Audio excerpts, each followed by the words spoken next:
Pagitt Radio on AM 950, January 24th, 2010. It is 11:21. That's 21 minutes after the hour, 39 minutes before high noon. Here in the Twin Cities, and in the Pagitt Radio program today, we're talking with Dwight Freisen. Dwight is the author of the book called Thy Kingdom Connected. And Dwight, the subtitle to the book doesn't really capture to a casual reader what you're getting at with the book. The subtitle says what churches and ministries can know from Facebook and social media and so on. And that's not really what you're getting at. It's not really a social media book. I mean, there ought to be one of those that I should write someday, in fact. But that's not what this book is about. This book is about the idea and the understanding of connectedness, of knowing one another, of people actually creating and influencing the system of faith and belief and practice of one another. That's right. Yeah, I'm looking at the theories underneath Facebook, underneath the Internet, and so on, and really looking at relational theory as a way, as sort of a hermeneutic or a lens or a way of seeing and interpreting life. My working assumption throughout the book is that relationships are core to human existence, and it's really the best way to understand and describe what's happening in the world. And so things that the way that people would interact on Facebook, or the way they'd interact on a radio show, or the way they would use social media, that is a one particular tool that utilizes this way of thinking about interconnectedness and so, you know, for people who are like, wow, that's rather heady. Well, if somebody's, you know, using Facebook and they realize that when they look on the profile of a friend that they see comments and happenings of other people that person is friends with, and that you know, your friend Billy's Facebook profile is made up not just of what Billy says, but of what Billy's friends are doing.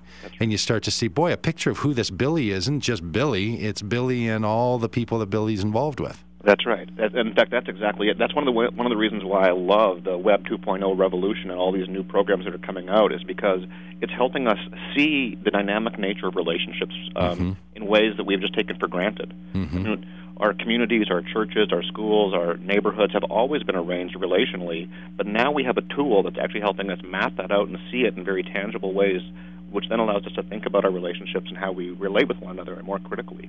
Now, I know people should pick up your book called Thy Kingdom Connected. They can get that at bookstores and Amazon.com and so on, and over at Barnes & Noble, and even at Common Good Books here in the Twin Cities.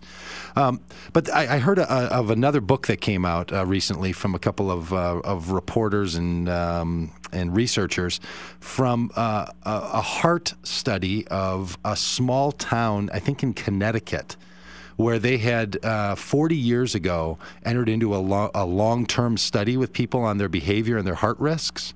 And they realized that they had this whole set of data on where these people lived and who they knew. And they asked a whole number of questions over 40 years, like who were your friends and when did they die, and all this whole set of questions. And they ran it through a much more interconnected social media kind of analytic, and they have realized that the most important thing in a person's health, emotionally and physically, is the emotional and physical health of the people that are in their social networks. So anyway, it's a very, I mean, these guys are like, look, this social networking business, it's not just a fad on the internet. It is the basis of how human beings live with one another. Yeah, I think that's what my mom used to tell me. She used to say, Dwight, be very careful about who you play with, because you become like the kids you play with. Yeah. You know, like, and I think that's very true. Whether that's health or our spirituality or our economics or our finances, the people we hang out with will shape our understanding and our practice. So now I know some people will hear this, Dwight, and they'll say, well, yeah, bad company corrupts good morals. You know, there's our Bible verse for the day. Right, and vice versa.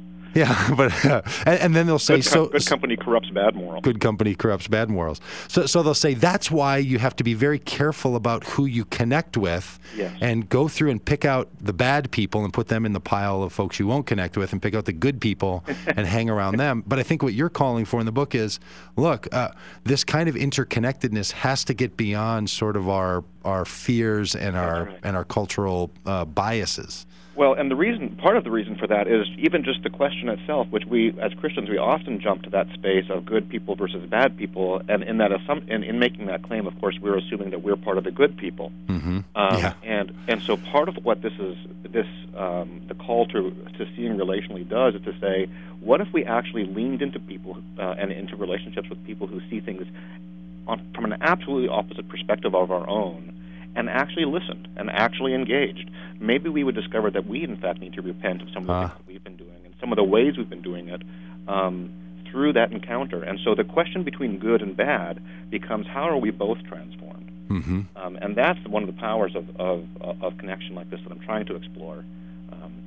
And it's quite risky, isn't it? This because you don't know. I mean, if you're truly in, people talk about this a lot on the internet. They're like, boy, I'm just kind of fearful about that on my banking, or fearful of getting viruses, or I don't want my kids connecting with the wrong. Like, there is risk when you start to live in a networked kind of world, right? Because you draw everybody else's stuff in, and we hear stories about counselors at YMCA camps that treat kids badly rather than treating them well. And you hear stories about people stealing from folks that they have gotten to know, and, then they take advantage of them. So there's a lot of narratives out there about the fear that ought to be in the stranger and in the other and connecting with people that you're not certain of. But that risk is also what provides the benefit, right? In fact, that risk is at the core is at the core of the move toward the other. Like in our, this is especially complex in our culture, where being civil and being PC, politically correct, is so prominent. One of the great, I'm not advocating being relativistic or pluralistic here in sort of the pejorative sense of those terms. What I'm actually advocating is bringing and offering the fullness of one's convictions and narrative and context to the other in humility. Yeah. If I fail to offer to you, as a friend, my convictions and my beliefs, I'm not actually offering myself. It's not a genuine relationship. Yeah. It's only when I bring the fullness of myself, my convictions, beliefs, my experience of God, whatever those things might be. But it's as I bring it to you in humility and love, and seek to understand as best as I'm able what you're bringing. That's where that's what I'm advocating for. Yeah, I think it's great. Saying, throw out all your convictions and all that kind of stuff. No, you're saying bring them along and get them out there. In fact, I'll tell you, as a religious professional, as a pastor of a church and so on, and working in the religion field as a as a speaker and as a writer and all that kind of stuff, I move around.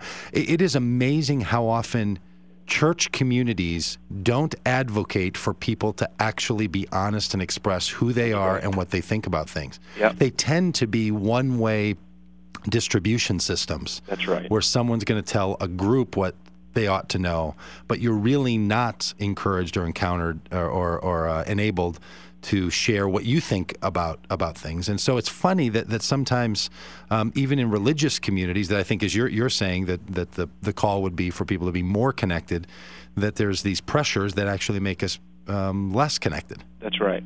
That's right. Well, we only have 1 minute left, so what's the answer to that? Buy your book? What's the answer? Buy your book. What's the answer, Dwight, to the 5,000 year of human history, recorded history's dilemma with hating the other before we even know him? I mean, 40 seconds Christ, read the Gospels, and move with humility toward the other. Yeah, fantastic. This is Dwight Freisen. You can find him over at DougBadgerRadio.com. If you click on that little link there that says Dwight Freisen, you can also find his book that's called Thy Kingdom Connected. All around the world. You can find that in bookstores and book redistributors. Dwight, thanks so much for all that you do, and thanks for the book, and thanks for being on the show. Great to be with you. Thanks, Doug. All right, bye-bye now. Hey, this is Doug Badger Radio, religious radio that's not quite right. We'll be back with natural health coach Shelley Pagitt right after this. Well,